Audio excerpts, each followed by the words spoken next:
Азыркы учурда кайсы гана карапайым калкка айтпа, ал депутат экен десе, тескерисинче мындай терс мамиле кыла башташты да, ай дегипчи кол шилтеп. Эми мен азыр бул жерде айтсам кандай кабыл аласыз мен билбейм. Көз ачыктарга тыюу салыныш керек деген маселени көтөрүп чыксыз. Приемныйымда керек болсо министрлер мындай очередге туруп калган учурлар болгон да. Тилекке каршы ушундай молдолор көп болуп атат, кыргыз кыздарын көбүрөөк зордуктап коюп атышат дегенчи.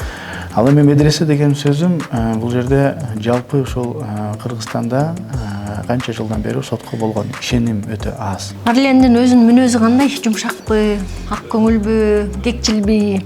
Жаш балдардын жана район болуп шаарында ошол сыяктуу ошол сценарийде практически жүргөнбүз да. Адам бир аз мындай бийликке, ушундай сыйга мас боло түшөт. Ушундай учур болду деп ойлойсуз да? Биздин жашоо турмушубуздун, жалпы Кыргызстан жашоо турмушун көтөрүп алсак, сиз айткан нерселердин баардыгы өзү келет да.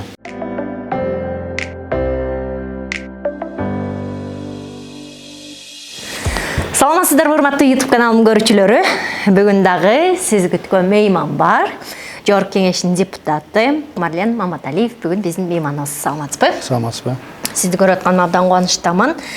Марлен мырза, интервьюга келатканда мындай жүрөгүңүз бир аз опколжуп, толкунданып, эмне балекет суроолорду берип деп келесизби же жөн эле баарына даярмын деп келесизби? Мындай обычно интервью берердин астында ойлонбой эле келем.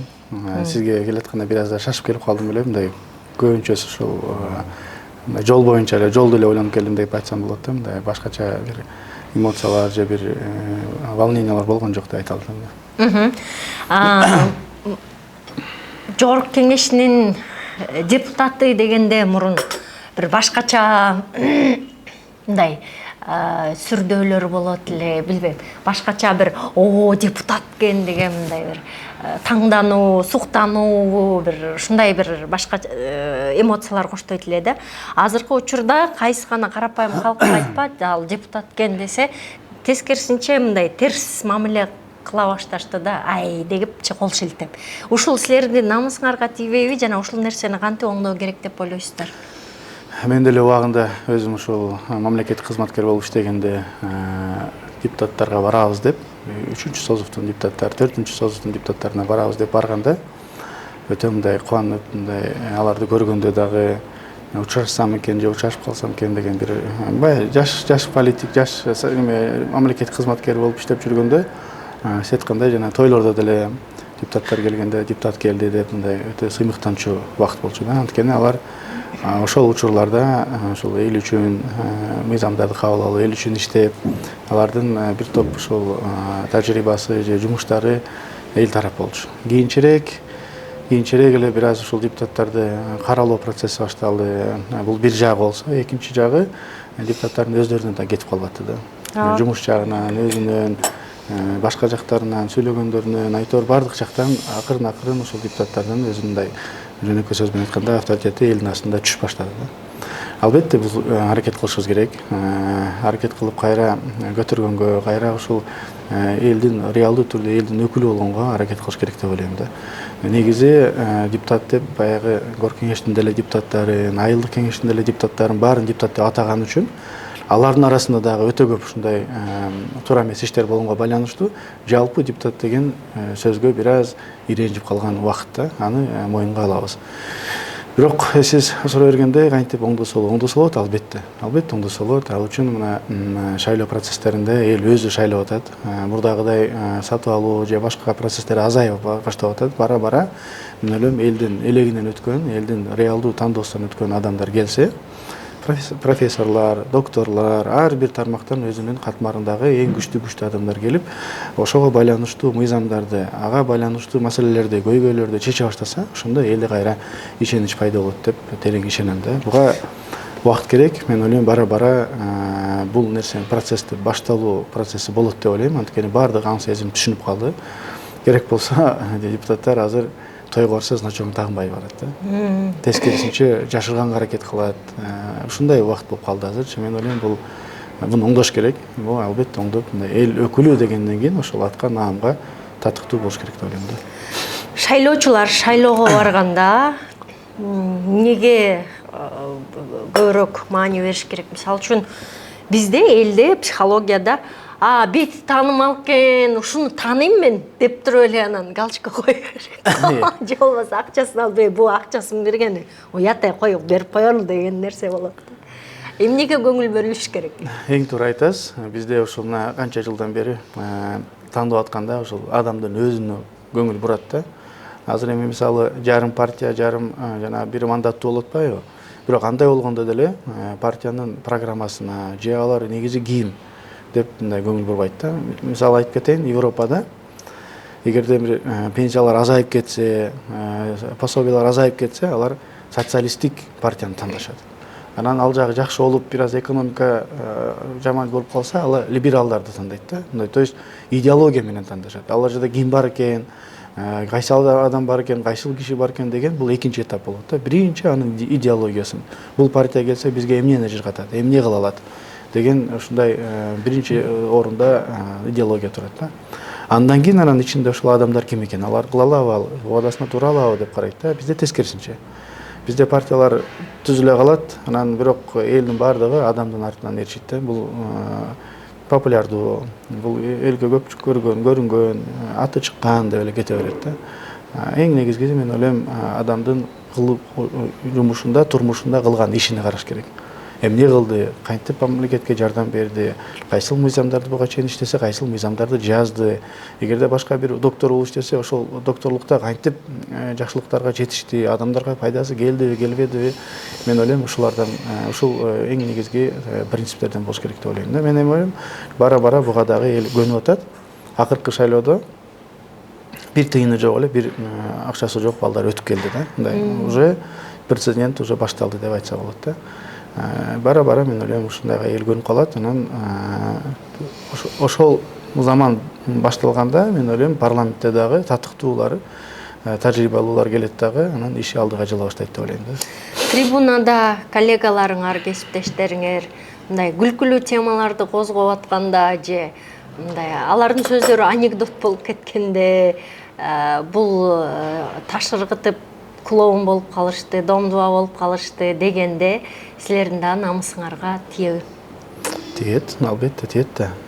Анткени бул эми коллективный да, баардыгыбыз бир кемедебиз да. Бирөө жаман, бирөө жакшы деп бөлүп, мен алардан жакшымын деп бөлүнө албайсың. Жаман кетсе баардыгына жаман күбө болот да. Ал эми жакшы болсо албетте жакшы болот. Мындай ойлонуп кетесиң, кээде коллегалар сүйлөп атса деле ойлонуп каласың, жакшы сүйлөсө экен, же жакшы айтса экен, же чыкканда дагы трибунага чыкканда, особенно ортоңку трибунага чыкканда ойлоносуң, эмнени айтат экен, жакшы сүйлөсө экен деп, албетте мындай общий переживание мындай бар да, коллективде, баягы бир классташ сыяктуу эле көп атап калат да. 6-чы созуктун, 5-чи созуктун депутаттары айтат, биз классташ болгонбуз депчи. Ал эмне деген классташ десек, ушул бир созукта иштегенбиз, 5 жыл чогулгонбуз, биз классташтарбыз деп коюшат да. Ошол сыяктуу эле класстын баардыгы мындай жок дегенде көпчүлүк, дээрлик көпчүлүгү жакшы болсо, анан эл дагы жакшы дейт экен да. Анан Марлен мырза дагы көп ошол мыйзамдардан көтөрүп чыгып калат. Ошолордун арасына жакында эле укканым бул көз ачыктарга тыюу салыныш керек деген маселени көтөрүп чыксыз. Анан ошону менен бирге эле жанагы жин кирип кеттир, ошо жиниңди чыгарып коеюн деген молдолорго дагы тыюу салынса кандай болот эле дегеним. Анткени кечинде эле каттар келди, ошол жин кирип кетти деп алып, анан менин уругум кирмейинче ал жин чыкпайт деп зордуктап койгон учурлар абдан көп болуп атат. Жана ошондой эле өткөндө дагы бир ошол эле молдолор менен маек жасаганда алар ошо өздөрү келип айтып кетишти да, ушундай тилекке каршы ушундай молдолор көп болуп атат, кыргыз кыздарын көбүрөөк зордуктап коюп атышат дегенчи. Бул маселелерди караштырасыздарбы? Негизи бул маселе каяктан чыкты? Биз жалпы кыргыз элин бүгүнкү күнү ар кандай жанагындай финансовый пирамидаларды түзүп алып, ар кандай кооперативдерди түзүп алып, жалпы элди алдоо процесси жүрүп атат да. Биз бул иретинде, бул ошол таризде бир топ мыйзамдар кабыл алабыз, ошол финансовый пирамидаларга каршы. Ошол эле жанагы кооперативдерди алдап аткан кооперативдерге каршы, жана ошондой эле исламдын атын жабынып алып, атын ислам деп атап алып, бирок адамдардын ишеничине кирип алып акчалардан алдагандагы фактылар жок эмес да. Ошолор менен бирге эле биз рекламаны жанагындай өткөндө бир отуруп карап көрсөк ошо телевизордо бегущий строкаларда биринен экиси эле ушул кандай кадайы 100%, болбосо кайтарып берем акчасын. Бет эми мындай кызыктуу нерсе да, эми ал ушунчалык эле кыйын болсо, ушунчалык эле кыйын гадайт этсе, өзү барып лотерея утуп алып эле адамдардан акча телебей эле жанагындай реклама бербей эле отура берет эле да, мисалы да. Ошол сыяктуу адамдар кыйналып отурса, аларга бир надежда берип, аларды алдап, алардан акча алганга мен карама каршымын да. Ошол менен биргеликте сиз айткан фактылар дагы жок эмес, аларга дагы бул бир эле ошол немелерге эмес, жалпы ошо алдоо процессине каттаган нерселерге жарыя салуу, жарнама салуу, реклама кылуу болот да. Ооба, ал нерсени мен да уктум. Тилекке каршы ошол өзүнүн баягы мен айтып кеттим го, ислам деген атка жабынып алып, же болбосо кебетесин сыртын ошого келтирип алып, бир топ адамдарды алдаган бул өтө чоң күнөөлөрдүн бири. Ал бир тарабынан динге карама каршы келтирип атса, экинчи жагынан түздөн түз ошо адамдардын ишенимине кирип алып алдап атканы чоң күнөөлөрдүн бири болот да. Биз толугу менен бардык процесстерге бир эле ошол жиңгирип алды эмес, башка дагы бир процесстер менен алдап аткан болсо, ошолордун баарына каршы чыгыш керек деп ойлойм. Жана бул мыйзам ошол сыяктуу бир мыйзамдардын бири да. Биздин эл эң көп ошол кооперативге ишенет экен, жанагындай пирамидаларга ишенет экен. Анан ошо көз ачыктарга эң көп психологторго барбайбыз, көз ачыктарга барабыз. Молдолорго жиңгирип кеттир деп дем салдырабыз. Анан таттуу сүйлөгөн депутаттарга аябай жакшы ишенебиз. Ким аябай жакшы сонун сүйлөсө, ошонун артынан тим эле фанат болуп ээрчип кетебиз да. Кандай деп ойлойсуз? Бул балким биздин ошол ойлонуу деңгээлибиз ошончолук болуп аткандан болуш керек. Анан кооперативди, пирамиданы, молдолорду, көз ачыктарды кыркып коюу менен бул бир бактын жөн эле чирип кеткен жалбырагын кыркууга барабар болуп калбайбы? Балким биз маселени түп тамырынан издешибиз керектир. Негизи биздин коомубузда сиз айткан бир проблема бар. Менталитеттин ошол өзүбүздүн жалпы элдин ишеничи бар да. Бири-бирибизге өтө ишенчек болобуз, ак көңүл болобуз, айкөл болобуз.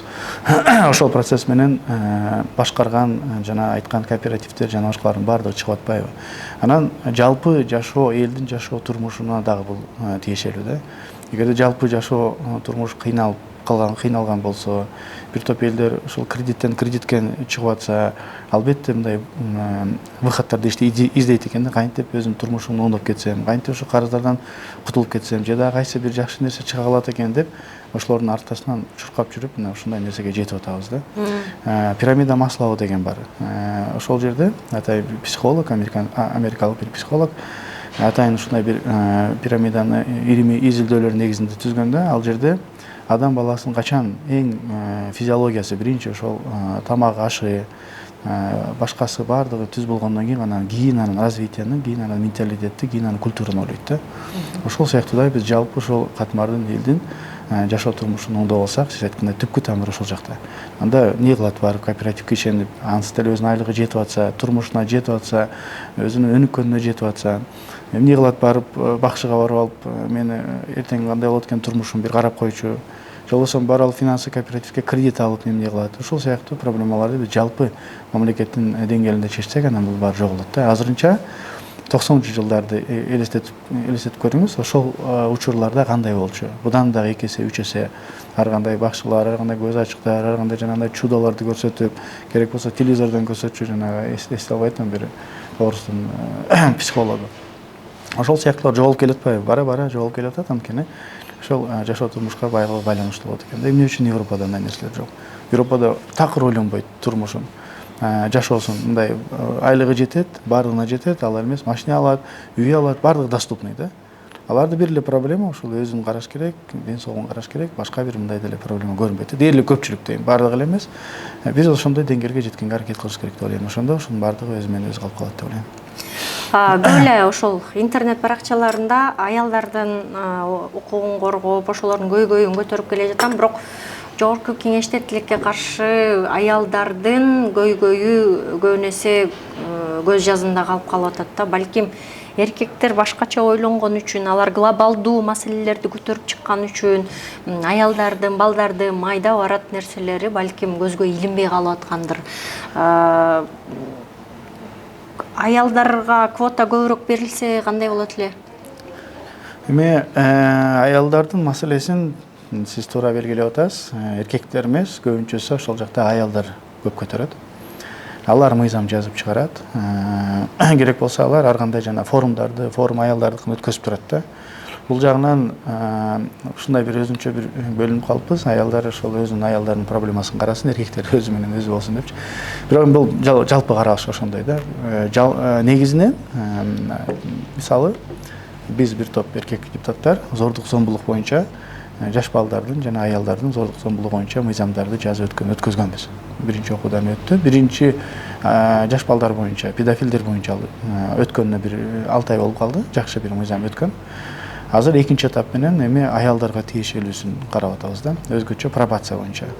Эгерде бир кандай бир неме болуп турган кылмышкер аялдарды зордуктаган болсо, аларга пробация болбойт, алар амнистия болбойт, алар эч качан чыгып кетпейт. Же 60тан өтүп кеткен жанагындай жаран, бирок зордук зомбулук кылган болсо, алын дагы чыгарып койчу да буга чейин, аны дагы чыгарбай турган кылып, азыр мыйзамга өзгөртүү киргизип атам.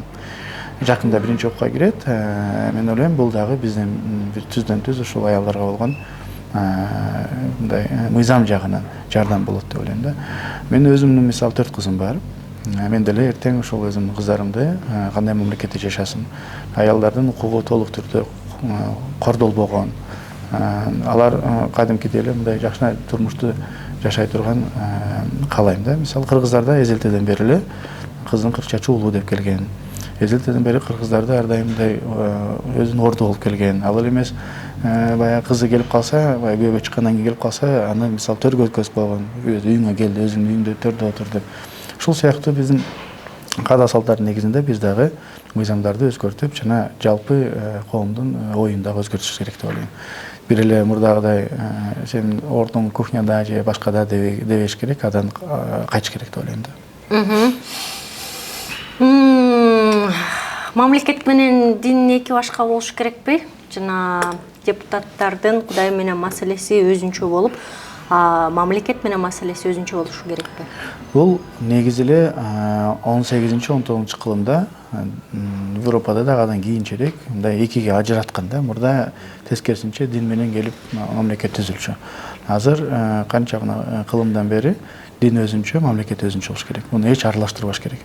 Саясатта кылбаш керек. Анын алкагында бир кандай десем, бир өзүнүн жетишкендиктерге же очкода топтогош керек деп ойлойм да. Дин өзүнчө, мамлекет өзүнчө болуш керек дагы. Ошол эле учурда биз динге эч кандай мындай динге каршы бир жолдорду дагы түзбөшүбүз керек деп ойлойм. Алар өзү менен өзү динге ишенгендер ишене берсин, ишенбегендер ишенбесин. Диндин исламга ишенгени бар, башка динге ишенгендер бар. Алардын бардыгы Кыргызстанда бизде конституцияда жазылган. Алар терең өзүнүн аң сезими менен жүрө бериш керек деп ойлойм. Аралашкан болбойт. Акыркы убактарда бир-аз болгон фактылар бар, бирок азыр четке кагып атабыз, жокко чыгат деп ойлойм. Дегеним себеби сотторду балким медреседен алып келиш керек деген темаңыз бар экен да. Анан ошол жерде мени абдан ойлондурду бул нерсе. Эмне үчүн медреседен? Анткени мага жазган каттардын көбү ошо медреседе зордукталганы айтылып атат.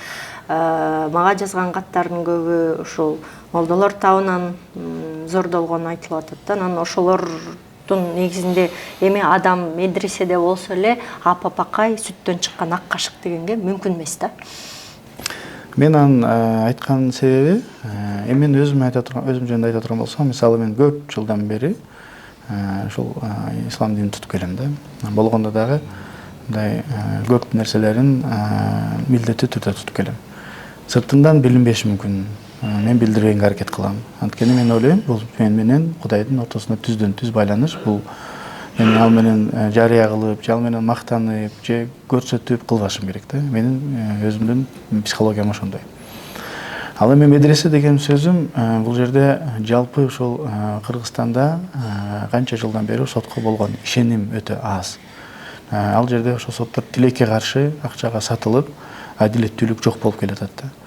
Адам чыркылдап эң акыркы ишене турган жери ошол жер болсо, ошол жерден өзүмдүн маселемди чечип алайын, өзүмдүн акыйкатымды чечип алайын деп, болбосо акчалуу жоктордун баары камалат, акчалуу барлар чыгып кетет. Адилеттүүлүк жок болуп атат да, мындайча айткандачы. Же болбосо эки бир жаран соттошсо, акчасы бар сөз утуп кетет, акчасы жок калып калат. Ал эле эмес өзүнүн акыркы үйлөрүнөн бери тартып алган суутчулар да жок эмес да. Бул жактан караганда мен ойлодум эле, жүрөгү ушул биринчи кезекте мындай Кудайдан коркуу сезими. Бул жерде не обязательно, мисалы медресе десе эле бир динди эмес, негизи эле жалпы адам Кудайдан коркуу сезими эң башкысы ошол болсо дейм да. Кудайдан коркуу адамдарды алдабаса, Кудайдан коркуп жана акыйкат чечимдерди чыгарып берсе, анан ал адамдарды албетте жөнөкөй адамдардын арасынан деле чыгат, башка университеттерден деле чыгат, башка мектептерден деле чыгат. Бирок медреседе ага жакыныраак адамдар бар да. Ошол тарапка анткени алар кичинесинен баштап ушул Кудайдан коркуу процессин көбүрөөк үйрөтөт. Мен ошол сыяктуу эле, ошол таризде эле айткан болчумун да. Эгерде аларды мисалы түпкү тамырын карап көрсөңүз, эгерде биз сотторду кичинекей садиктен баштап сот болосуң деп ошого аракет кылып, ошол турмушка аракет, ошондой профессияга аракет кылып окутсак, юристтер мындай жакшы юриспруденцияны үйрөтсөк, Кудайдан коркуу сезимин үйрөтсөк, адилеттүүлүк сезимин үйрөтсөк, кичинеден баштап үйрөтүп келип, анан чоңойгондо ошол адамга сен мына эми адамдардын тагдырын чеч деп берсек, мен ойлойм туура болот эле дейм да. Ал жерде обязательно бир барып бир медреседе эмес, Кудайды таануу жагындагы, анан юриспруденция жагындагы, адамгерчилик жагындагы, анан адилеттүүлүк жагындагы алдын ала үйрөтүп алып келсе жакшы болобу эле деген эле ой да. Мисалы университеттерде көрөбүз, по профессии иштейт туурабы. Биринчи курста, экинчи курста образовательный болот, анан кийин өзүңдүн жанагы профессияңды танда, ошол бойдон анан окуп бүткөндөн кийин ошондон окуганга аракет кыласың. Бирок ошол эле учурда жашоо турмуш ар кандай өзүнүн корректировкасын киргизе берет. Буларды мектептен баштап үйрөтөйүн деген бир жөн эле сунуш болчу. Азыр бул процесс кандай болот экенин билбейм, бирок сунуш бойдон эле калды. Кыргыздын маданияты, кыргыз салт сананы кармаган ушундай болушубуз керекпи? Биз азыр коомдо карасаңыз көбүнчөсү башка маданиятты ээрчип бараткансыйбыз. Бул сизди чочутпай элеби?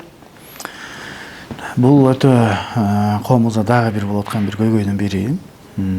Биз албетте 100% өзүбүздүн кыргыз болгондон кийин кыргыздын эзелтеден бери келаткан баардык каада салтын, үлп адаттарын толук сактап калышыбыз керек жана кийинки муунга беришибиз керек. Ал үчүн бизде атайын мамлекеттик госсекретарь, мамлекеттик катчы түзүлгөн. Биздин идеологиябызды алып баруу максатында ошол биздин баардык үлп адаттарыбызды сактап жана андан ары муунга берүү процессинде атайын ушундай бир чоң должность бар да. Тилекке каршы акча бөлүнбөптүр. Мен азыр экинчи окууда сунуш берейин деп атам. Ал жакка акча берилиш керек. Ошондо гана бир какой-то идеология болот бизде. Сакталып калат. Башка бир жат улуттардан бизге маданияты, үлп адаты кирбеш керек деп ойлойм да. Биз өзүбүздүкү өзүбүз менен Кудайга шүгүр. Эгерде религия менен карай турган болсо, ал жер уже мындай аралашып кетпеш керек да. Бизде деле ата-энелерибиз канчадан бери мындай жакшынакай эле намаз окуп, ислам дининде жүрүп келген, өзүнүн кийимдери менен келген, энелерибиз деле ошентип келген. Бул жана биздин ошол Шарапаткан эжебиз жана көтөргөн маселенин алкагында болот атат окшойт, мен ошо түшүнүп атам да. Ал жерде деле биз карап көрсөк, сакал, ак сакал деп айтылып келген. Демек, мурдатан бери эле бизде сакал биздин чоң муундарда болгон да. Ал жерде мындай жөп деле аны саясат кылбаш керек. Эгерде дин жагын карай турган болсок, ооба, ал жерде Курандарда жазылган эмес, бирок пайгамбардын үлгү алгыла деген жери бар. Ал мүмкүн ошо сакал койгондор. Бирок ал сакал дегенде баягындай баардыгын монтип килейт эмес, эми жакшына өзүн келтирип деле келсе болот да. Ал эми аялдардын элечек кийишкен, жолук кийишкен, башкача кийишкен, ал жерде деле маселе жок да. Ал жерде деле мен ойлойм маселе болбош керек. Ал эми бетти жабуу никап деп коет. Никап бул чоң маселе. Муну бизде болгон эмес. Бизде болгон эмес, анан буга дагы мен ойлойм муфтият туура чечим кабыл алат деп ойлойм. Болбогон нерсени исламга карама каршы келбеген нерсени бизде темелеп коюш керек да андай нерсени. Өзбекстанда, Казакстанда азыркы тапта мындай радикалдашуу менен катуу күрөшүп жатат. Жана светтик өлкөгө аракет кылып аткандарын көрүп суктанасың да. Ошол эле сакалга каршы чыгып атышат алар. Ошол эле баягы бетин жапкан никапка каршы чыгып атышат. Сакал кыргызда болсо салт санаада бул атасы өлгөндөн кийин гана коюла турган нерсе да, кайсы бир жаштан кийин. Атасы өлө электер, жаш балдар мындай белине чейин сакал коюшу маселе. Эгерде сиз жана айттыңыз го салт санааны кармашыбыз керек, өзүбүз кыргыз экенибизден тайбашыбыз керек деген маңызда. Анан сиз азыр кайра бул сөзүңүз кыргыздыктан кичине тайып калып атпайсыз? Балким светтик өлкөнү карманып, ошол эле маалда улуттук бир идеологиябыз болушу керекпи дейм да. Эми бул жерде мындай да. Жана сиз айткан сакал маселеси бул чоң маселелердин бири. Мисалы Европаны деле карап көрүңүз. Европада ошол эле Мессини карап көрүңүз, күчтүү футболчуну сакал коюп алды. Бензема деген сакал коюп алды. Дагы бир топ футболчулар. Алар ошол учурдун мисалы бир кандайдыр бир модасы сыяктуу коет да. Модасы сыяктуу коет. Бизде эшикте сакалчанын баарын көрүп алып эле бул молдо экен же бул ислам жолунда экен деп айтыш өтө кыйын. Мен бир топ балдарды билем. Мода катары коюп алган. Да, мисалычы. Эми буну сиз айтканда жана светтик, современный мир дейин десек, ага да аралашпай калат да. Анткени современный мирде эле көрөт азыр. Алар мисалы мода катары алып жүрүп өткөн. Эртең ал мода жокко чыгып калышы мүмкүн, же кайра бар болуп калышы мүмкүн. Бул башка нерсе. Бул жерде жана сиз айткан жаштар коюп аткан деген нерсе бул ошондой нерсе болушу мүмкүн. Динди туткан, динди кармаган, ошол эле учурда мен айтып кеткен жана силерге эң жакшы үлгү бул пайгамбар деп айтылгандай эле ошол динди тутуу максатында үлгү катарында кармагандар бар. Ал башка маселе. Ошону экөөнү мындай аралаштырып алышыбыз керек да. Бул боюнча Максат ажы кечээ күнү эле көрүп калдым, буквально кечээ күнү эле көрүп калдым. Аябай жакшы бир неме айтып берди. Узун болбош керек, ал далилдеп берди. Узун болбош керек, бир кыска эле болуш керек. Ушундай бир немеден ашпаш керек, өзүн караш керек, тараш керек, жакшынакай кылып өзүн алып жүрүш керек деп мындай өзүнүн билдирүүсүн билдирди. Мен ойлойм ошол Максат ажы жөнөкөй адам эмес, ислам дининде ошон айткандай кылып жүрсө, мен ойлойм туура болот эле ошо мусулмандар делечи, ошо себеби ал далилдеп берди. Ал жерде башка фактылар менен бүт баарын далилдеп берди. Эгерде ал айткандардын баардыгы дал келсе, мен ойлойм ошол тартипте алып барган туура эле болот эле. Эми ата-энеси жана атасы каза болгондо деген ооба, ал бар. Ал мен аны жокко чыгара албайм. Мен мисалы атам ачык айтканда ал катуу айтат ал жөнүндө магачы. Мен мына бүгүн атамды угуп келем. Дин айткан ата-энеңди ук дейт. Ата-энең айтканын кыл дейт. Бир гана нерседи укпа, эгерде Кудай жолуна алып барбаса, башка убактарда баардыгын угушуң керек. Керек болсо намаз окуп атсаң, ата-энең чакырса барышың керек деген жерлер бар да. Мен мисалы ошон үчүн ата-энемди угам. Мен ойлойм, баардыгыбыз ата-энебизди угушубуз керек деп ойлойм. Жогорку кеңештин депутаттарынын колунда Кыргызстандын өлкөнүн чылбыры, тизгини турат. Ошол жоопкерчиликти сезесизби жон териңиз менен? Мен каяка бурсам ошол тизгинди, Кыргызстан ошол жака кетет деп. Албетте, анткени биз мыйзам жазабыз. Бул мыйзам менен жөнөкөй баладан баштап президентке чейин ушул мыйзам менен жашайт. Жалпы эл жашайт ушул мыйзам менен. Ар бир мыйзамды чыгараарда анын орусча айтканда последствиясы кандай болот? Элге, коомчулукка кандай болот? Эл бул менен жашайт. Эртеңки күнү бул чоң аманат. Муну сен жооп бересиң да. Эгерде сен бир кайсыл мыйзам жазып коюп, ал мыйзам менен башка бир адам турмушун кайынтып алып барса, ага да сен жооп бересиң. Демек, бул өтө жоопкерчиликтүү нерсе да. Бул кээде депутат болом деп бир жаштар, өзгөчө жаштар, кичине бизнеске аралашып калгандар, кичине акчасы пайда болгондар бир статус үчүн барганга аракет кылат да. Бул эч кандай бир статус үчүн эмес, бул чоң жоопкерчилик. Эртең буга толук түрдө жооп бересиң. Кудай астында дагы, турмуш астында дагы, эл астында дагы жооп бересиң. Ошондуктан ойлонуп барыш керек да. Буга жөн эле мындай оюнчук катары эмес, мурдагыдай статус катары эмес, реалдуу түрдө иштейм десең барышың керек.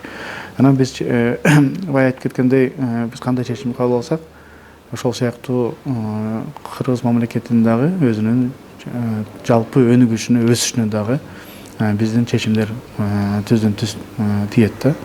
Демек, жалпы Кыргызстандын парламенти, жогорку кеңеш өзүнүн ишмердүүлүгүн атайын эл тандап, эл алып баргандан кийин биринчи кезекте эл үчүн иштеш керек деп ойлойм. Бизде эмне үчүн мен бир мисал келтирип кетейин. Кыргызстан мамлекети эл болбосо болбойт. Демек, эл мамлекетин түзөт, президентин шайлап алат. Айтат, сен бар. Биздин бардыгыбызды жетекте, башыбыз бол, ушул жерден биздин турмушубузду оңдо дейт. Президент барып өзүнүн командасын түзөт. Бул кабинет министрлер. Алар президенттин айткандай ар бир ушу налогду көбөйтөсүң, же башка кыласың, бирок ушу айлыктарды көбөйтүү максатында бир топ иш-чараларды, мыйзамдарды алып келет. Эми ушул мыйзамдарды түздөн түз биздин бардыгы эми 7 миллион эл барып алып президент менен жолуга албайт да. Ал менен сүйлөшө албайт. Өзүнүн эл өкүлүбүздү шайлайлы.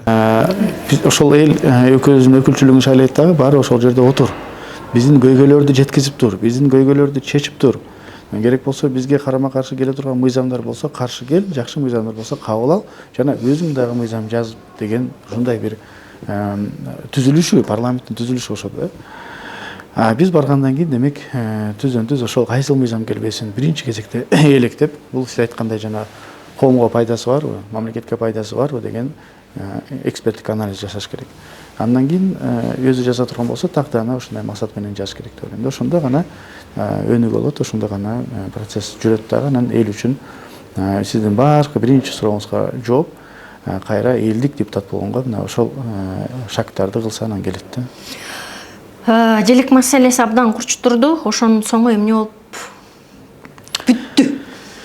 Желек маселеси бүтө элек. Желек маселеси процессте. Токтогон жок. Кайра жүргүзүп атышат. Башында мен биринчилерден болуп интервью берип каршы чыктым эле. Менин айткан аргументим кандай болду? Ооба, желектин бир үчүлүктөрү бир аз бар. Аны сыртка чыккан адам, делегацияда жүргөн адам сезет. Себеби биз барганда, башка жакта жүргөндө айрым учурларда, мисалы жеке мага дагы 2 жолу ушундай суроо берилген да. 2008-жылы бир жолу чыкканда берилген, кийинчерээк дагы бир учурларда берилген. Силерде эмне жанагындай семечка көп өсөбү дегендей. Эмне үчүн десем, ошого окшош экен деп айткан да. Бул жерде маселе жок. Как бы там айтайын дегеним, бул жерде мындай кичине үчүлүктөр бар. Бирок 32 жылдан бери, 31 жыл болду. 31 жылдан бери биз бул желекке толук түрдө уже жүрөгүбүз менен камтылып калабыз. Бул желектин үстүнөн канчалаган жеңиштерге биздин спортсмендер алып келди. Өзүбүз канча эл аралык уюштуруу иштеринин алкагында жүрдүк. Бардык элге таанымал болдук, дүйнөгө таанымал болдук. Жүрөгүбүзгө сиңип калды жана мындай айтканда патриоттук сезим менен сүйүп калдык да. Буну өтө өзгөртүш ар бир адамдын жүрөгүнө катуу тиет да. Ар бир адам буну өзүнүн баягы денесинен өткөзө турган процесс. Ошон үчүн кыйын процесстердин бири. Алмаштырсак мурда алмаштырыш керек эле, азыр уже алмаштырбай эле болот деген интервью бергем да. Эми жана лучтарын күнгө окшотуп коебуз атат, бирок андай кылган күнү деле кайра эле карап көрсөңүз, эгер терең карап көрсөңүз, кайра деле ошол семечке окшой берет. Эгерде адам ошондой психология менен ошондой окшош эмеспи деп караса, карай берет. Күн деп башынан эле элестетип күн деп карайсың, ал жерде маселе түндүктө да. Түндүктүн ошол жерде турганы жалпысынан бир семечке окшош турат. Аны кандай кыласың, лучтарды баягындай күндөрдү тескери кыласың, оң кыласың, кыйыш кыласыңбы, баары бир деле адам ошого окшоштура берет да. Анткени ортодогу биздин түндүк ал идеалдуу нерсе, ал башка элдерде жок нерсе. Бардык элдер буну сразу эле бир көрүп алып түшүнө албайт. Ар бирине түшүндүрүш керек. Бул биздин түндүк депчи. Бир жагынан муну ошол тим коюш керек деген себеби адам ошо сурай берсе кайра түшүндүрүп бергенге жакшы да, кызыктуу болот ага да, бул эмне экен, кандай экен деп башка элдер да кызыгып жаттап калат, по крайней мере. Башка флагтарга караганда, желектерге караганда биздики өзгөчөлөнүп турат эле деген айтат элем да. Бунун себебин ар кандай айтып атышат. Кээ бирөөлөр акчаны жууш керек болуп атат дешет, кээ бирөөлөр дагы ар кандай өтө эле бир ырым-жырымга ишенип алса керек деген дагы темаларды айтып атат. Айтор көп варианттар чыкты. Бирок Нурлан Шакиев аябай муну намыс үчүн карманып атабы, же чын эле түпкү жагында бир башка маселе козголгусу келип атат, ошон үчүн жасалып атабы? Мен ойлойм, эми бул баягы мен айткандай төрага катары 2-3 жерге чыгып калып, мүмкүн ошол нерсени уккандыр. Жанагы бул семечке окшош экен деген сөздөрдү угуп, ошонун алкагында жасап атабы деп ойлойм да. Бул бир жагы. Экинчи жагы албетте буну өзгөрткөн киши дагы тарыхта калат да. Тарыхта өмүр бою тарыхта калат. Кийин эле бирөө дагы өзгөртөм деп чыкпаса эле, бирок негизинен тарыхта калат. Бул экинчи фактор деп ойлойм да. Ушул эки фактор буну кыймылдатып атат деп ойлойм. Анан албетте жанагы бир топ коомдук угуулардан кийин өзү айткандай фейктер да бар экен, башкалар да бар экен деп айтып калды. Анан намысы да кармап атса керек деп ойлойм. Анткени эми баягы элдин арасына өтө көп сүрөткө да тартып беришти, сүрөт катарына да чыгарып беришти. Өзүнүн баягы ички дүйнөсүнө да тийип кетти деп ойлойм да. Ушул үч нерсе кармап атат деп ойлойм. Мындай тарыхта калганы дагы жакшы тарабынан калса деп ойлойт элем да. Окуй болгон эмес ушуга жетиптирби деген нерсе менен тарыхта калса абдан өкүнүчтүү болмок. Эми ар бир депутаттын кылган ишине мен комментарий берсем бир аз туура эмес болуп калат. Биз жана классташтарыбыз дегендей кайра эле бир кемедебиз. Жалпы сан эми ага эл баа берет. Биздин ар бир депутатка жана жалпы парламентке эл баягындай кличкалар коюп коет, керек болсо аттарды берет. Эл өзү таразалап, эл өзү жообун берсин деп айтат элем бул жердечи. Анан бирок ошол эле учурда адам баласы бир чоң бир должностко барып калганда кээде астыдагы болуп аткан нерсени бир байкабай калат экен да. Бул адамдык сыпат деп айтамбы, же ушул адамдын табияты ошондой болуп калабы, же ага бербей чабы, же анын жана шеф өз настроениясын бузбайын деп көп информациялар бербей атабы. Бирок мен ойлоп атам, мүмкүнчүлүк болуп калса мен дагы бир айтайын деп атам.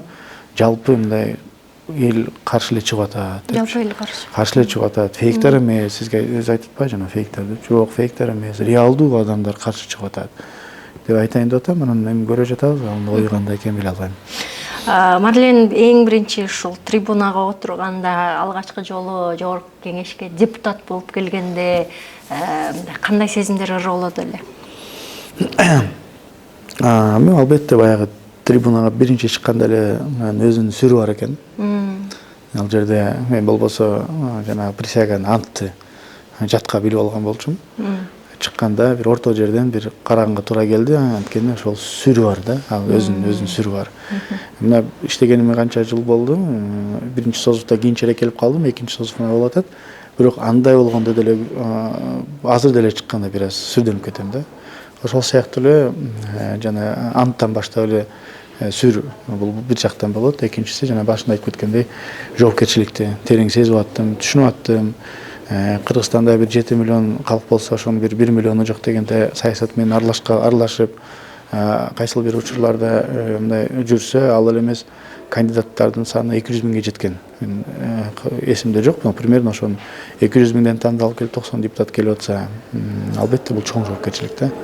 Анан эми биз менин көзүмчө бир аз дагы башкачараак партия ачып, партияга биз 156 миң адам добуш берип, бул өтө чоң жоопкерчиликти мен да сезип атам да. Мен үчүн бул чоң миссия да. Ал эгерде жашпыз, тем более бүгүн болуп эртең ошо менен бир пенсияга чыгып кетсек башка жөн эле. Биз ар бир кадамды ойлонуп, ар бир жумушубузду ойлонуп кылышыбыз керек. Ал сезим, баягы сүр сезим дагы эле кете элек. Каждый раз барган сайын, отурган сайын ошол жерге келгенден кийин иштеш керек деп ушундай бир өзүмө мотивация кылып турам да постоянно. Бир кандайдыр бир маселени көтөрөрдө мындай тынчсызданасызбы? Азыр коомго чыгып кетип шылың болуп калбаймбы? Мен туура эле маселени козгоп атамбы деген мындай ичиңизде таразага тартуу нерсе болобу? Албетте, сөзсүз, ансыз болбойт. Көп маселени ойлоносуз. Жанагы деле кандай болбосун эки тараптуу бар да. Кайсыл маселе болбосун аны жактырганы бар, жактырбаганы да бар. Бирок эмнени баягы орустарда бир сөз бар го, менде бир өзүм дагы көп жаштарга дагы айтып жүрөм да. Когда не знаешь как поступить, поступи справедливо деп коет. Баягы акыйкат жолун карап кете берем. Эгерде жалпы элге пайдалуу болсо, керек болсо кете берем да, анда керек экен депчи. Көп учурлар болот, сиз айткандай токтоп каласың, туруп каласың, тим эле койсомбу, айтсамбы, айтпасамбы депчи. Көтөрсөмбү, көтөрбөсөмбү деп. Анан менде бир өзүм бир характерим бар. Мен маселени көтөргөндө маселе боюнча калып калбайт да. Мен артынан сөзсүз түрдө мындай аягына чыгарганга аракет кылам. Болбой калса да мейли болбой калсын, бирок айттымбы, айткандан кийин аягына чыгарыш керек. Жөн эле унутулуп калып, ошол бойдон калып калып, мен айттым эле деп калбайм да. Аягына чыгарып, бир жумушту аягына чыгарган. Бул жана жалпы элдин көйгөйүн көтөрүп атканда. анда позицияңды билдирип коюу же башка нерсени айтып коюу алар буга кирбейт. Аны айтышың керек, анда маселе жок. Бизде бир жакшы сөз бар го, пахта курлор дегенчи. Анандай бир бийликке жеткенде тегерегиңде эмнегедир ушундай адамдар этеңе намаз окуган, колуңан өбүйген, баланча иштеп чуркап жүргөн, көзүңдүн агы менен айлангандар пайда болгондон кийин адам бир аз мындай бийликке, ушундай сыйга мас боло түшөт. Ушундай учур болду деп элесизби? Жашымда бир учурларда болгон, бир жолу болгон. Өзүм аны сезгем кадимкидей элечи. Бирок кийин жол бербей жүрөм. Эми мен азыр бул жерде айтсам кандай кабыл аласыз мен билбейм, бирок мен өзүмдү баягы айттым эле го, баягы көп реклама кылбайм депчи. Бирок ошол эле учурда мен 5 маал башымды жерге тийгизип, адамсың, жөнөкөй эле адамсың. Сен жаратуучусуң баары, сен башыңды жерге кой дегендей өзүм тарбиялап турам да. Сен айткан нерсе сөзсүз болот экен. Жаныңда көкөлөтө берсе, келе берсе, айта берсе, адам табияты ошондой экен. Көкөлөп учуп кетет экен. Көрбөй калат экен көп нерсени. Жалаң гана ушул керек болсо жанагы биздин өнүгүп программалардын алкагында жүрө берсең, өзүңдү такыр эле бир өнүккөн бир мамлекетте сезе бересиң да. Башка эл кандай жашап атат, башкалар кандай болуп атат, же болбосо өзүңдүн жүрүм турушуң деле ошондой болуп калат экен. Жанымда охраналар болуп калса, мен мисалы среда четверг күнү эле гана айдоочу менен жүрөм, водитель менен. Калган күндөрү өзүм айдап алам.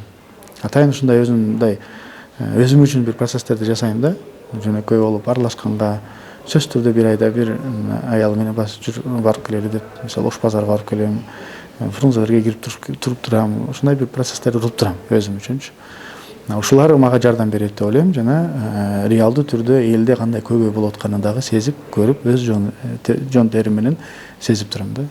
Эгерде ушундай процесстерди кылып турса, мурда деле болчу го, билесиз го, падышалар жанагындай чүпкүн алып, кийинип алып, билинбей эл аралап, эмне үчүн анын баарын кылчу? Ошол биринчиси ошо элдин көйгөйүн билүү максаты болсо, экинчиден реалдуу түрдө адамдарга аралашсаң, киши түшүп турасың да жерге. Мен өкмөттө жана эске айткандай бир жолу болгон себеби, өкмөттө иштеп калдым бир учурларда. Приемныйымда керек болсо министрлер мындай очередге туруп калган учурлар болгон да, ушундай катуу бир чоң отделдин жетекчиси болгом. Кайсыл бир проблемалар болбосун, дароо эле чече турган ушундай бир мүмкүнчүлүктөр болуп турган.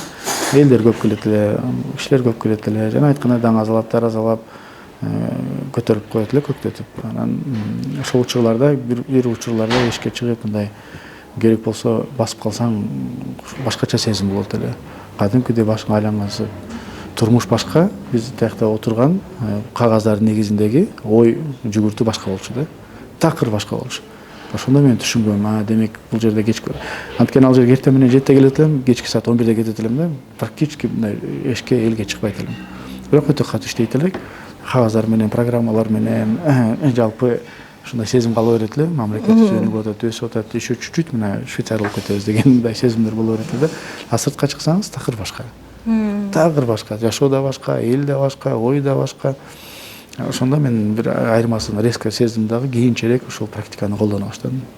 Сиз өзүңүз ошо сапатта окудуңузбу? Сипатта же башка? Мен турмушумда көп мектептерди алмаштырганга туура келди, анткени ошол атамдын жумушуна ылайыктуу болуп калган. Мен бир ошол жөнөкөй мектептерде, орус мектептен баштагам, өзүмдүн 70 жыл КСМ деп аталат эле анда. Кийин Орус мектепте окуп калдым, анан түрк лицейинде окуп калдым, анан бүткөнүм Арабайдын астында Кыргыз Америка университети лицей ачылган. Ошондо 9, 10, 11, 3 класс ошол жерден бүткөн. Жалпысынан ушундай бир 3-4 жерде алмаштырганга туура келип калган. Мектепте кандай окуйт элеңиз? Мектепте өтө мактанган эмес, бирок практически баардык кайсы жерде окуайын, бешик менен бүткөм мектебимдичи. Бирок университетте кыйналгам. Неге? Себеби мен бүт эле гуманитарный болуп, жанагындай тил үйрөнүп, гуманитарный болуп, анан мектепти бүткөндөн кийин, лицейди бүткөндөн кийин 3-4 жерге окууга тапшыргам, өткөм, бюджетине да өткөм, башкасына да өткөм. Бирок негедир ушул атам мен политехте окуган балам, сен да политехте окушуң керек деп политехке калтырып койгон. Ал жер такыр техникалык тарап болгон да. Ал жерде химия, физика, чертеж, математика, геометриялар көп окулса, мен алны лицейлерде бизде практически окулчу эмес. Бир жумада бир сабак берсе, берип калчу. Өзгөчө ушул тил боюнча болчу да. Анан биринчи, үчүнчү курс аябай кыйналгам. Аябай кыйналып, себеби мен ал нерсени көп окуган эмесмин да, кыйналып. Политехте ошол СССР малында калган мугалимдер бар экен.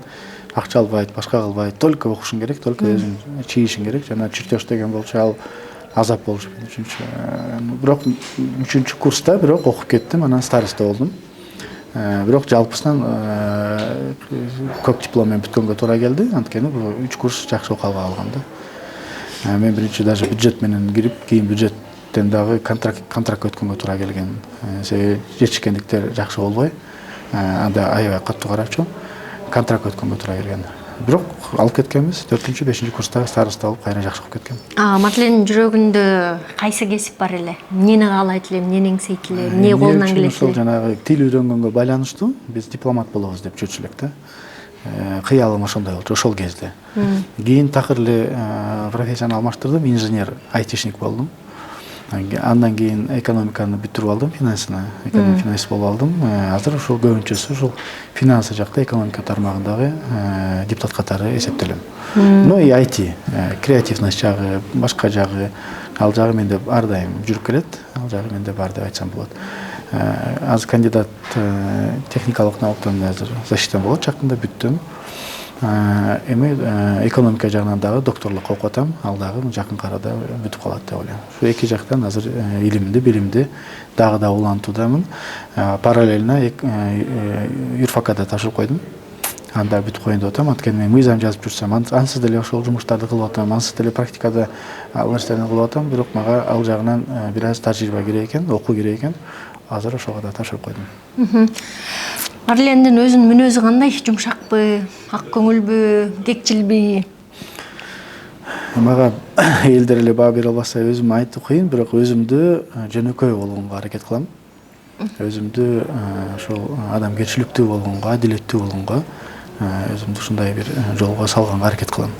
Жашымда бир аз катуураак жүрүп калгам, шогураак жүрүп калгам деп койсом болот. Эмне кылдыңыз эле? Мектепте баягы жакында бир жакшы кинолор чыгып атпайбы?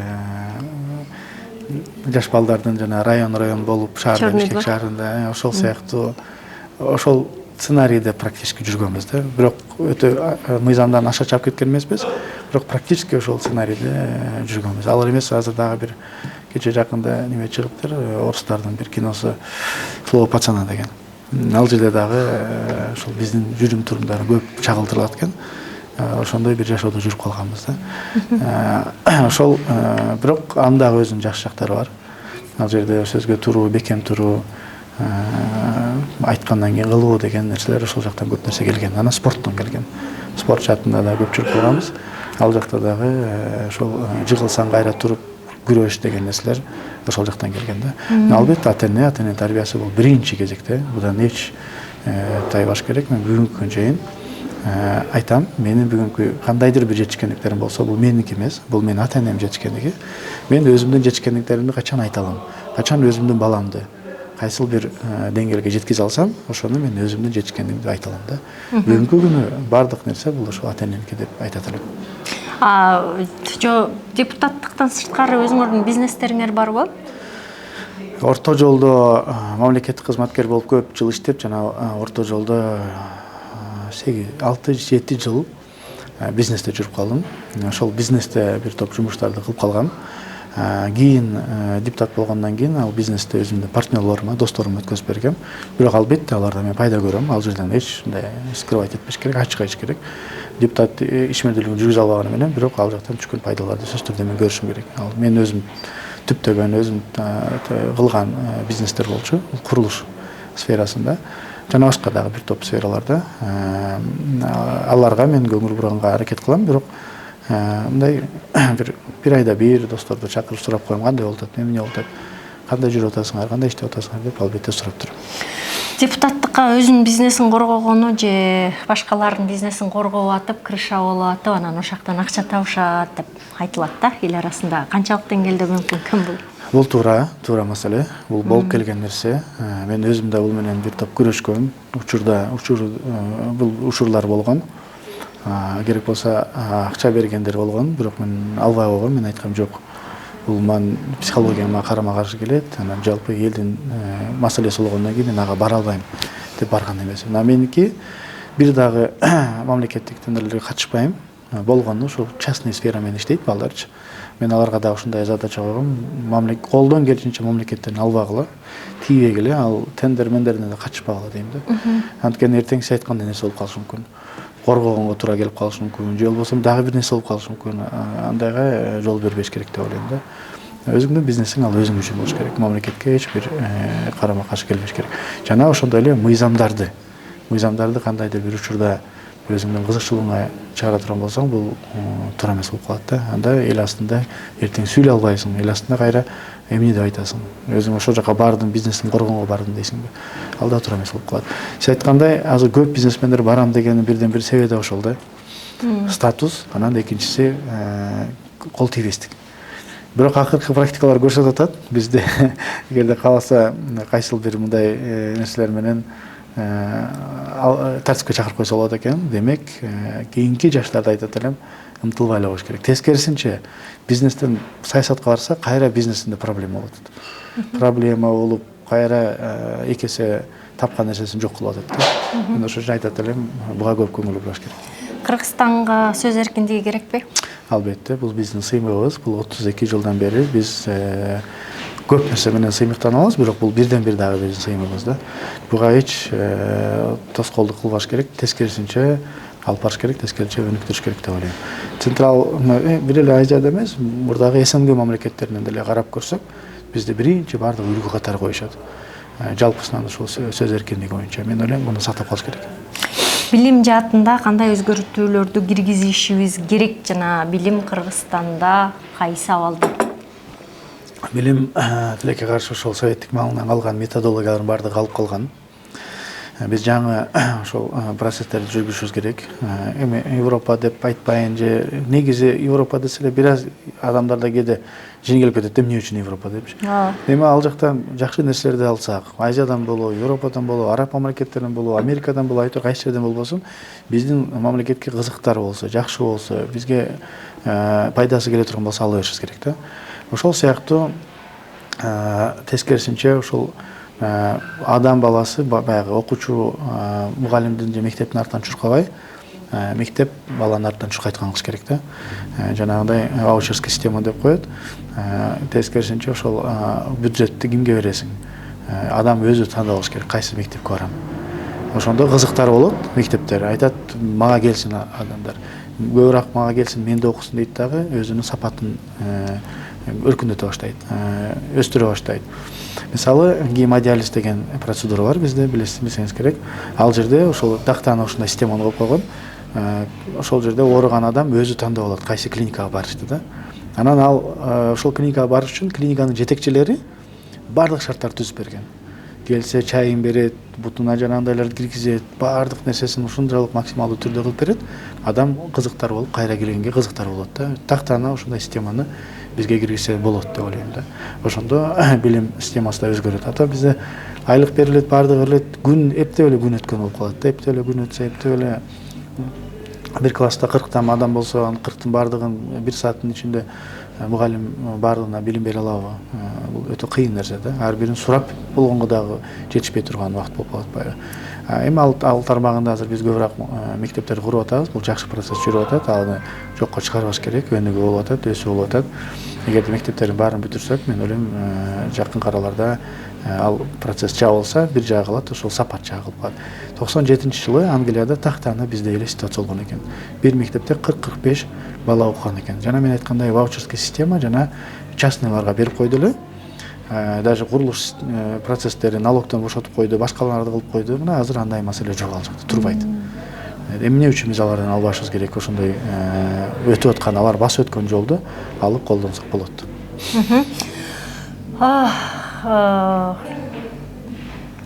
Мен суранчы. Азыркы тапта адамдар автоматтык түрдө жашап аткандай сезилет. Эмнеге жашап атканын билбейт, жумушун сүйбөйт, айлык үчүн барат балким. Аң сезимдүү, сүйүү менен жашаш үчүн эмне кылабыз керек деп ойлойсуз? Мен баягы эле пирамиданы айтат элем. Пирамида Маслоу деп коет.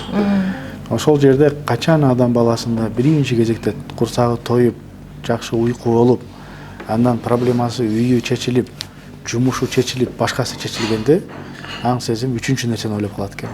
Сүйүү, өнүгүү, өсүү, развитие жана ошолорду ойлоп калат экен да. Чын-чынына келгенде эми курсагың ачып атса кайсы нерсени ойлойсуң?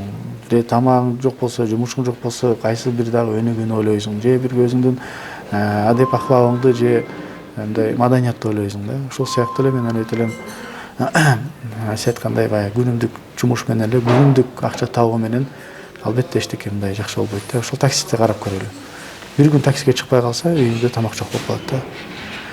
Күндө иштеш керек алчы. Ал байкуш күндө иштеп, күндө тамак таап келип, күндө бир жакшы таап келсе, үйдө сүйүү, үйдө жакшы бир маанай, жакшы нерселер болот да. Ошол сыяктуу эле биз ушул деңгээлибизди, жашоо деңгээлибизди көтөрүп алсак, барлык нерсе өзү менен өзү эле боло берет деп ойлойт элем. Ал үчүн талыкпай иштеп, азыр жакшы процесстер жүрүп атат. Ошолорду дагы көбөйтүп, биздин жашоо турмушубуздун, жалпы Кыргызстан жашоо турмушун көтөрүп алсак, сиз айткан нерселердин баардыгы өзгөрөт да. Ошо пирамидада байлыктан кийин элдин баары курсагы тоюп, акчалуу болгондон кийин анан элден признание издей баштайт деп айтылат го. Азыр кандай деп ойлойсуз, сиз өзүңүз ошол жакта эмессизби? Курсаңыз тоок, эми элдин баары мамленди тааныш керек. Мен кечээ ошол бюджетти карап атканда, ошол презентация кылып чыгайын дедим эле. Айтайын дедим эле. Бардыгы жакшы, цифраларды карап көрсөңүз, укмуш, триллион, башка жагы бардыгы аябай жакшы. Бирок бул кайсыл уровеньде, жана сиз айткандай признание жана развитие уровеньде ойлонгон неме да. Алар жазып аткан ошо слайдты кылгандар, башкалар ылдыйкы уровеньде жүргөн эмес да. Азыркы учурда жүрбөй жатат да. Алардын ошол жана мен баягы башында айтып кеткендей, өкмөттө иштеп жүргөндө менде деле ошондой ой болчу да. Себеби ал жерде жүргөндө тактан ошентип жашап калат экенсиң. Адам табияты ошондой экен. Бирок жөнөкөй элде кандай болот атат? Туура триллион менен чыкканыбыз менен баардык жерде деп айта албайм, бирок бар да андай жерлер, үй бүлөлөр бар да. Турмушун, күнүмдүк турмушу менен иштегендер, күнүмдүк турмушу менен жашап аткандар, күнүмдүк оокатын, тамагын тапкандар, аларда бир топ эле кыйын. Же жумушсуздук. Канча мына бизде жумушсуздук жок. Канча сыртка чыгып кетип атабыз. Күндө иштейин десе иш жок. Бирок ошол эле учурда бир чоң объектилерди куруп атабыз, Пакистандан келип иштеп атат. Бирок алар эми баардыгы эле строитель эмес да. Ошол жакта түшүнүп коюш керек. Эми Кыргызстандын баары строитель болуп кетпейт да. Үйдө отурган канча ата-эне бар, айымдарыбыз бар. Бала чакасын караган айымдарыбыз канча бар. Алардын баарын жалпы ойлой турган ошо сиз айткандай процессте признание жана башка процессте жүргөндө бул жагы унутулуп калат экен да. Аны кошо ала кетиш керек деп ойлойм. Мен эми өзүмдү ал жактамын же бул жактамын деп айта албайм. Мен өзүм үчүн тактаны чечип алгам, кандай болбосун бүгүнкү күнү бул жумуш бар, эртең жок. Бүгүн бар да максималдуу түрдө ушул кайсыл сферада болбосун өзүңдүн жумушуңду аткарып алышың керек. Эртең болбой каласың деген ушундай бир максат менен жашайм да. Билем бул убактылуу нерсе экенинчи. Эгерде ошону биле билсең, мен ойлойм бир аз оңоюраак болот деп ойлойм. Рахмат, Марлен мырза, убакытка атайын убактыңызды бөлүп, рахмат сизге да. Бизге ушундай сонун маек куруп бергениңиздер үчүн. Урматтуу YouTube каналымдын көрүүчүлөрү, маегибизге кандай баа бердиңиз? Кайсы жери жакты? Эмнеси кандай болду? Бардык сиздердин пикирлериңизди комментарийге күтөбүз. Каналыбызга катталганды унутпаңыздар. Кайрадан көрүшкөнчө сак саламатта болуңуздар.